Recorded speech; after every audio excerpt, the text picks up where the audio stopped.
In this video, I'm going to show you how to change the font in a PowerPoint presentation.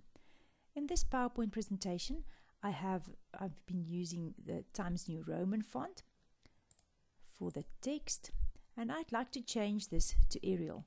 Now I can go and one by one select each slide and go and change it to Arial, but this is going to take me ages.